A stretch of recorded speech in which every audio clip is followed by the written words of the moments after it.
कि आपकी ट्रेनिंग कहाँ चल रही है, वहाँ पर सीपीसी रेगुलर हो रही है नहीं हो रही, आपके टीचर्स आ रहे नहीं आ रहे, सुपरवाइजर्स मौजूद है कि नहीं। अक्सर तो आजकल वार्ड्स वैसे ही बंद है कोविड की वजह से, so just don't be bothered by that. जो आपके पास मटेरियल्स होने चाहिए, books, it is an introduction to the beginner residents, Oxford shorter text book of psychiatry 7th edition आपके पास होनी चाहिए। हर बुक कोशिश के लिए आपके पास हार्ड फॉर्म में लाजमी हो, हार्ड फॉर्म में। सॉफ्ट फॉर्म में तो अवेलेबल है, व्हाट्सएप में आपके साथ शेयर हो सकते हैं, मगर हार्ड फॉर्म में आपने कोशिश करनी है। Maudsley treatment guidelines 13th edition, psychology की बुक थीम्स एंड वेरिएशंस या हिलगार्ड, बिहेवियरल साइंसेस की बुक जो एम.एच. राना की बुक अक्सर एग्जाम्स में यूज होती है, या डॉक्टर आसमा हमायूं की बुक भी है। फिनोमिनोलॉजी की बुक सिम्स या फिश शॉर्ट बुक, या उसी को फॉलो करें। ICD-10 अगर 11 आ जाए वो आपके पास हो, DSM-5 आपके पास हो। उर्दू क्वेश्चनियर्स की लिस्ट, जिस तरह आज हमने क्वेश्चनियर पढ़ा मूड का। साइकोमोटर साइकोमेट्रिक स्केल्स आपके पास हो, जो जो रेलेवेंट एग्जाम्स में आते हैं। It is psychologist contribution also कि वो हमारे साथ स्केल्स शेयर करें। ऑर्गेनिक साइकेट्री की बुक लिशमैन बहुत कम के पास है और इतनी ज़्यादा अहम नहीं है, आपके पास हो that is good. Mental health ordinance एक 10 पेजेस का डॉक्यूमेंट है। पास पेपर्स सॉल्व, ये आपके पास हो, अगर नहीं है तो हम आपके साथ शेयर करेंगे। हिस्ट्री टेकिंग, कोई सी अच्छी सी बुक आपके पास हो हिस्ट्री टेकिंग की, साइकेट्रिक हिस्ट्री, वो भी मैं आपको टीच करूंगा इंशाल्लाह। साथ ही different distractions I be using in the slides, ताकि आपकी तवज्जो मेंटेन रहे। रेजिडेंट्स टीच कंसल्टेंट्स, ये मैं अक्सर बात कहता हूँ कि वार्ड्स में कंसल्टेंट्स सिर्फ इसीलिए पढ़ते हैं कि they have to teach residents.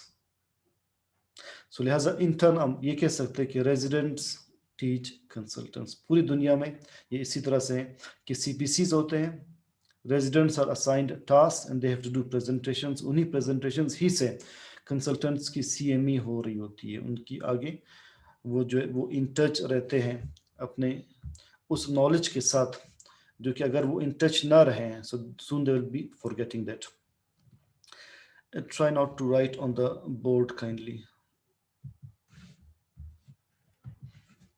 Areas of talks, TOACS. This stands for Task Oriented Assessment of Clinical Skills. ये talks आपको MCPS, IMM, MD, FCPS हर एग्जाम में मिलेंगे। तो अगर हम इन्हीं एरियाज को जो इस लिस्ट में मैं मेंशन करूंगा, अगर हम कवर कर लें तो आपको ऑलमोस्ट आपके सारे के सारे स्किल्स कवर हो जाएंगे। The remaining part is book, और बुक के टॉपिक्स भी हमने वैसे ही आगे डिस्कस करने हैं जनरल साइकेट्री के।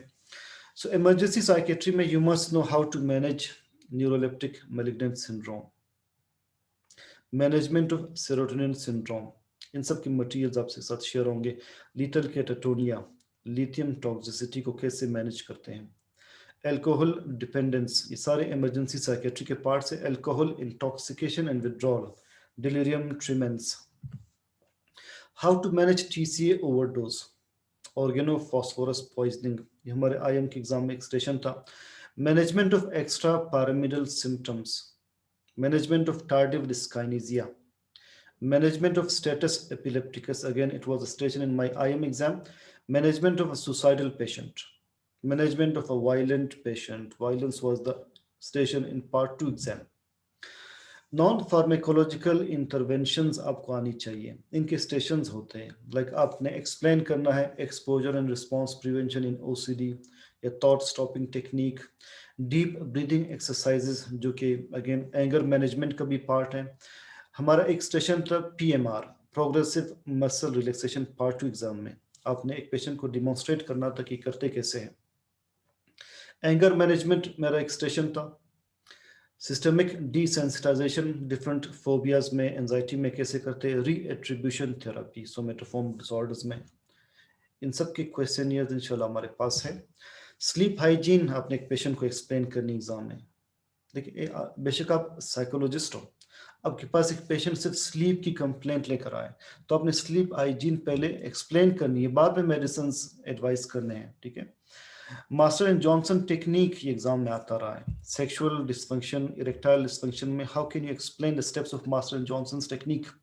सपोर्टिव साइकोथेरेपी कैसे करते हैं, ट्रामा फोकस्ड सीबीटी कैसे करते हैं पीटीएसडी में, ईएमडीआर, ये मेरा एक स्टेशन था पार्ट 2 के एग्जाम में ईएमडीआर का, and I just had to mention the names of the I think 8 steps I can recall. Grief counseling कैसे करते हैं, CBT for panic disorder, assessment and counseling for drug compliance. एक patient आपके पास एक distant area से है, आपसे कहा जाता है एग्जाम में कि पेशेंट जो है मेडिसिन के साथ कंप्लायंस शो नहीं करता और आपने उसको लिथियम पे रखा है, क्लोजापिन पे रखा है, किसी और एंटीसाइकोटिक पे रखा है, ऐसी मेडिसिन पे रखा है जिसका इफेक्ट जो है उसी वक्त आ सकता है कि वो कई मंथ्स तक वो मेडिसिन यूज करे, तो आपने ड्रग कंप्लायंस के लिए उसकी काउंसलिंग कैसे करनी है। Informational care is very common, एक पेशेंट को या उसकी फैमिली को क्लोजापिन के बारे में आपने इंफॉर्मेशन देनी है, लिथियम के बारे में, स्किज़ोफ्रेनिया के बारे में, डिप्रेशन, पोस्ट पार्टम साइकोसिस, बाइपोलर अफेक्टिव डिसऑर्डर। मेरा एक शॉर्ट केस था, relapse prevention in bipolar affective disorder. Doctor Nasir Saeed साहब उस स्टेशन पर थे, तो उन्होंने कहा कि इस पेशेंट को आपने रिलैप्स प्रिवेंशन एक्सप्लेन करनी, कॉमनली आप वार्ड में करते हैं, it is not that difficult. Anti depressants के बारे में इंफॉर्मेशनल केयर देना, biological interventions in depression, sexual side effects of TCAs and SSRIs के बारे में इंफॉर्मेशन देना, extra pyramidal side effects, ECT के बारे में काउंसल करना, ये एक स्टेशन है। आईएम में बहुत कॉमनली आता है conversion disorder, CBT, what is counselling, counselling parents of an enuretic child, ये एक स्टेशन था। चाइल्ड साइकेट्री में अक्सर जो इसका स्टेशन पार्ट 2 में या एमसीपीएस के एग्जाम में रखते हैं, तो उसमें यही होता है कि अपने पेरेंट्स को उसके चाइल्ड की कंडीशन के बारे में काउंसल करना होता है कि वो किस कंडीशन में है। Like you can counsel parents about ADHD, conduct disorder, autism, learning disability, counselling attendance of a patient with dementia, ये मेरा एक स्टेशन था। I had to counsel son of a dementic patient about his father's condition, और आगे उन्होंने इसे manage किस तरह से करना है इसके बारे में हमने टिप्स देने थे। Counselling for possibility of transmission of bipolar affective disorder from parents to children, it was a station in our part 2 exam. Parents में से किसी एक को बाइपोलर डिसऑर्डर है, व्हाट आर द चांसेस कि बच्चों में ये बाइपोलर डिसऑर्डर अपीयर हो। Pre-HIV test counseling, post-HIV test counseling. If you are advising HIV test to an individual, there is an extreme anxiety that he goes through. तो लिहाजा before test counsel करना, after test अगर positive आ जाए फिर counsel करना, genetic counselling, OPD assessment, इसके station आ सकते हैं कि असेस मूड, आज जिस तरह से हमने मूड असेस करने की क्वेश्चन डिस्कस किए। Assess suicidal risk in patient, very common. Violence risk assessment, it was a station in part 2 exam. Homicide risk assessment, assessment of thoughts, सिर्फ thoughts assess कर ले, ये एक स्टेशन हो सकता है।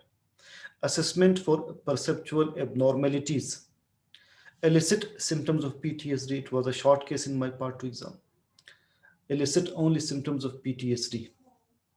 Assessment for Schneiderian first rank symptoms, assessment for OCD or obsessions, assessment of pre-morbid personality, psychosexual history ले।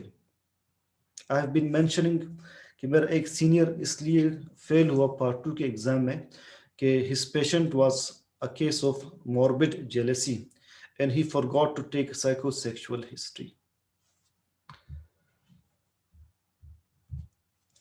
Assessment of cognitive functions, very less commonly practised area. अक्सर जो हम रेजिडेंट से कहते हैं कि मेंटल स्टेट एग्जामिनेशन असेस कर लें, so they get stuck in cognitive state area, orientation, cognition, immediate recall, recent recall, long term recall, serial 7 करना, ये सारे के सारे कॉग्निटिव फंक्शंस असेस कैसे करते हैं। मिनी मेंटल स्टेट एग्जामिनेशन कराते तो नहीं है मगर इसकी असेसमेंट आ सकती है कि आप इसका स्कोर बता दें, आपके सामने रखा हो।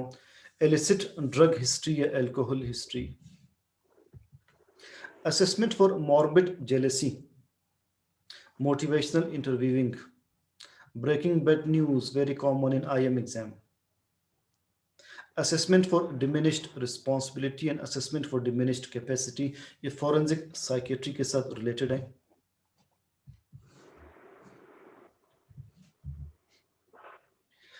नेक्स्ट डिस्ट्रैक्शन, पॉजिटिव डिस्ट्रैक्शन, आपको दोबारा से फ्रेश करने के लिए।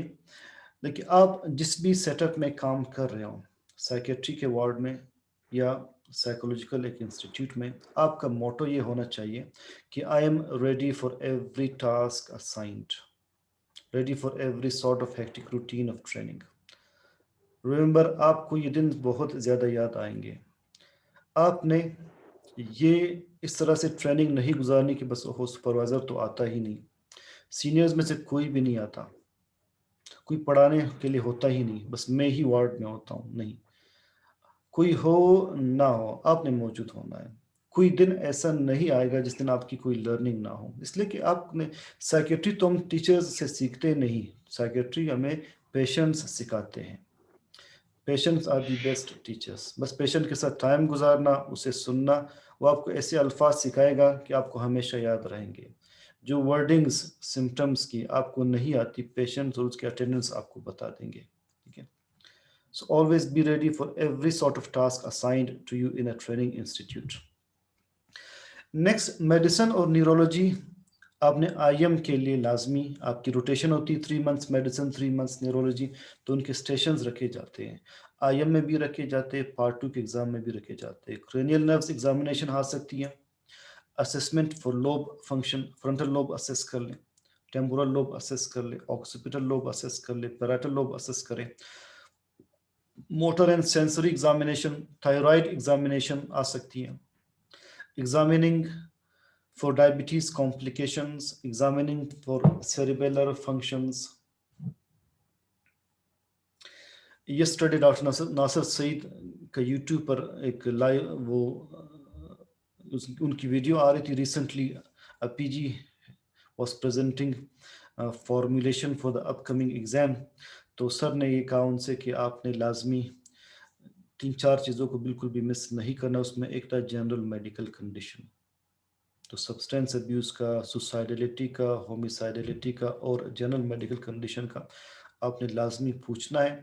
और जब आप एग्ज़ाम में रिस्पॉन्ड कर रहे हो, आपकी मैनेजमेंट में साइकेट्रिक कंडीशन के साथ साथ जनरल मेडिकल कंडीशन की मैनेजमेंट भी आपने लाजमी लिखनी है। आपके पेशेंट डायबिटिक है और डिप्रेस्ड है, आपने सिर्फ डिप्रेशन की मेडिसिन लिखी है, आपने डायबिटीज़ पर एक कमेंट भी नहीं किया कि वो मेडिसिन लेगा ना ले। आपने मेडिसिन एडवाइस किया, आप रेफर करो। इट मींस आप होलिस्टिक, आपकी अप्रोच नहीं है, आप सिर्फ डिप्रेशन ट्रीट कर रहे हैं। You are not guiding your patient about diabetes. तो आपने लाजमी डायबिटीज़ के बारे में उस पर कमेंट्स देने हैं। जनरल फिजिकल एग्जामिनेशन, आईएम में जनरल फिजिकल एग्जामिनेशन आती है। पार्ट 2 में आपने पेशेंट की कंप्लीट एग्जामिनेशन करनी होती है विद इन 45 मिनट्स हिस्ट्री लेने के बाद। तो इट मींस आपको ये सारी एग्जामिनेशन आनी चाहिए, general physical examination, systemic examination, examining a patient for opiate withdrawal, ये शॉर्ट केस हो सकता है।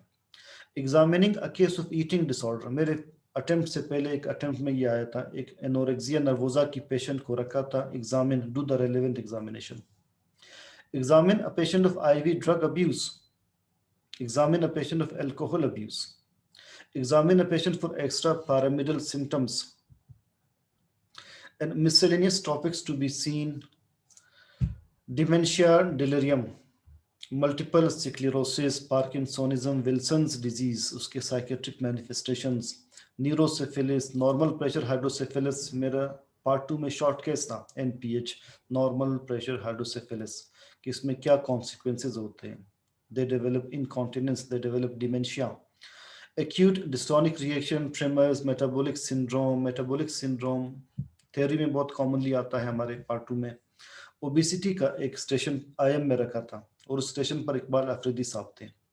उसमें आपने बताना था कि माइल्ड, मॉडरेट, मॉर्बिड ओबिसिटी, और किस तरह से आपने बीएमआई मालूम करना है, body mass index, motor neuron disease, hyper and hypothyroidism, hepatitis, diabetes.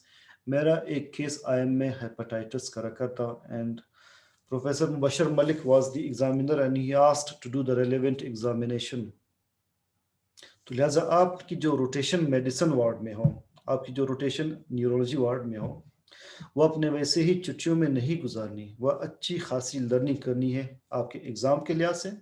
And through out the remaining life at least आपको बहुत सारी न्यूरोलॉजी आ जाएगी, बहुत अच्छी खासी मेडिसिन आप सीख लेंगे।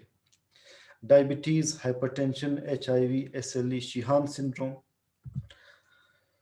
So remember, you are the future consultants, and are from some have to see themselves 2 years from today onward as consultants, and some can imagine themselves 4 years on. After 4 years, you will be consultants. तो लिहाजा आपकी सारी learning इस sense में हो कि आप future consultants हैं। You must not miss anything in your learning. आपको सब कुछ आए और लोग आपको कॉम्पिटेंट कंसल्टेंट कंसिडर करें और आपकी कॉम्पिटेंस डिपेक्ट हो आपकी पर्सनैलिटी से।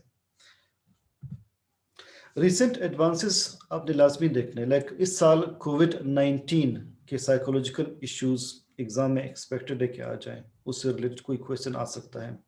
ICD-11 is a recent advance. Tele psychiatry, digital psychiatry, mental health day किस दिन होता है, उसका इस साल स्लोगन क्या था, साइकोलॉजिकल इश्यूज ड्यू टू कोविड-19, organising a public mental health programme and other related topics of community psychiatry, ये IM में आते हैं। confidentiality, informed consent, and other ethical issues, mental and social issues ये मैंने mention किए। Forensic psychiatry, this is only for FCPS part 2 and not for IMM, right? Mental health ordinance, writing a case report. Evidence-based psychiatric management, stepped care model of OCD, stepped care model of generalized anxiety disorder, treatment of resistant depression, treatment of resistant schizophrenia, prophylaxis या maintenance of bipolar affective disorder, treatment of bipolar affective disorder in pregnancy, treatment of rapid cycling bipolar affective disorder, treatment of depression phase of bipolar affective disorder, treatment of first episode psychosis या schizophrenia, de-escalation technique in a violent patient, rapid tranquilization, use of antidepressant and other psychiatric medicines in haptic impairment, renal impairment, pregnancy, breastfeeding and other specialized cases। तो एक ऐसा case जिसमें comorbidity हो, उसमें आप कौन सा एंटी डिप्रेसेंट यूज करेंगे, कौन सा एंटी साइकोटिक यूज करेंगे। एक पेशेंट को एपिलेप्सी है, कौन सा एंटी डिप्रेसेंट सेफ है। एक पेशेंट को लिवर डिजीज है, कौन सा एंटी डिप्रेसेंट सेफ है। एक पेशेंट को किडनी डिजीज है, कौन सा एंटी डिप्रेसेंट सेफ है। ये सारे आपको आने चाहिए, प्रैक्टिकल लाइफ के लिए भी, एग्जाम के लिए भी। Management of PTSD, management of neuroleptic malignant syndrome, serotonin syndrome, etc. So the next positive distraction is patients are your best teachers. For psychiatrists and psychologists, the best teachers are your patients and their attendants. Psychometry, it is a part that the psychologists have maximum command over to what I emphasize कि psychologists को ना सिर्फ ये कि वो clerical work कर रहे हो किसी साइकेट्रिक वार्ड में सिर्फ असेसमेंट के लिए बस स्कोरिंग कर रहे हो, उन्हें proper assessment, proper interaction, proper counselling और थेरापीज आनी चाहिए। तो आइडेंटिफाई, इंटरप्रेट और स्कोर और tell clinical uses of a psychometric scale, ये एक स्टेशन आता है, पार्ट 2 में भी आ सकता है और IM में भी आता है। Beck depression inventory, BDI, Beck anxiety inventory, Hamilton rating scale for depression, Hamilton rating scale for anxiety, Montgomery and Esberg depression rating scale, Young mania rating scale, Yale Brown obsessive compulsive scale, positive and negative syndrome scale, brief psychiatric rating scale. अक्सर institutes में सारे scales detailed form में available हैं। GHQ general health questionnaire, abnormal involuntary movement scale AIMS, hospital depression and anxiety scale, Edinburgh scale for postnatal depression, Beck scale for suicidal ideation, MMPI. We've got 5 minutes more. MMSC, HTP, that is commonly practiced by psychologists, TED, thematic appreciation test, Rorschach ink blot test, Leibowitz social anxiety scale, short PTSD rating scale, impact of life event scale, alcohol use disorders identification test audit, SIVA, Clinical Institute Withdrawal Assessment for Alcohol. Eating Attitude Test, Body Shape Questionnaire, Draw a Clock Test, Trail Making Test, Geriatric Depression Scale, Terrorism Catastrophizing Scale, Audit Adult ADHD Self-Reporting Scale. And research, study designs के questions आ सकते हैं, critical analysis आ सकती है, interpreting forest plots, ये हमारे part 2 में आया था। मिसलेनियस में CT scan, MRI, demonstrate steps of ECT आपको आने चाहिए। आईएम में एक्सटेंशन में ये था। फिनोमिनोलॉजी जो अभी हमने स्टार्ट की है, ECG, EEG, less frequently asked, वैसे ही आप देख ले। ईसीजी, ईईजी आपसे एक्सपेक्ट नहीं करते हैं। CSF एनालिसिस आपको आनी चाहिए। थायराइड प्रोफाइल टेस्ट, उसको इंटरप्रेट करना ही आपको आना चाहिए। ICD-10, 11 classification, conflict resolution, emotional intelligence and it's components, health belief model, SSRIs, withdrawal, sexual disorders, ये कुछ मिसलेनियस टॉपिक्स हैं। Epilepsy, side effects and interactions of commonly prescribed psychiatric drugs, side effects of clozapine and lithium and their management. So what are our targets? हमारे targets क्या है?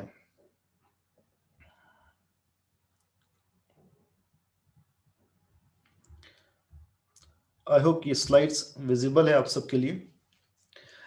To cover up all the areas required for IMM Part 2 MCPS or MD exam, ये एक target है। To make all the skills part of our routine so that we can make as bold a clinical decision about the patient as a consultant does. The moment you enter a psychiatric ward as a resident, make bold decisions, as bold as consultants do. And collecting 200 plus solved SAQs and SAQs from past papers. That is my responsibility that I have to collect and I have to share with you. Collecting MCQs and BCQs, I have to announce tests also after every 1 or 2 months, और उसमें फिर मैं आपके लिए MCQs और BCQs बनाऊंगा या पास paper से पिक करके आपके टेस्ट होंगे। जब तक टेस्ट नहीं होंगे तब तक आप नहीं पढ़ेंगे, और ये पॉसिबल नहीं कि आप पढ़ें अगर टेस्ट ना हो। So I have to make you bound कि आप प्रिपेयर करते जाए सारे topics. Completing our research related assignments on time. अब में जो रेजिडेंट्स हैं अपने साइनोप्सिस टाइम पर प्रिपेयर कर लें, और जिन्होंने साइनोप्सिस अप्रूव करवा ली है वो डिसर्टेशन पर काम स्टार्ट कर लें। सिर्फ इस एक स्टेप की वजह से बहुत सारे कैंडिडेट्स का साल, 1.5 साल, 2 साल उनके ज़ाया हो जाते हैं। that was the case with me also. So I have suffered. Completing our compulsory workshops on time. CPSP की तरफ से जो रोटेशंस आपकी कंपल्सरी है बिफोर IM, वो टाइम पर कंप्लीट करें। आप अपने रोटेशंस पर टाइम पे जाएं। जैसे ही आपका टाइम पूरा हो पहला साल, दूसरे साल में आप मेडिसिन, न्यूरो, साइकोलॉजी के रोटेशन स्टार्ट कर लें। अगर आपने वो भी लेट किया आपका एग्जाम लेट होता जाएगा। सो आवर स्केड्यूल क्या है कि we have got class on Sunday only at 10 to 11:30।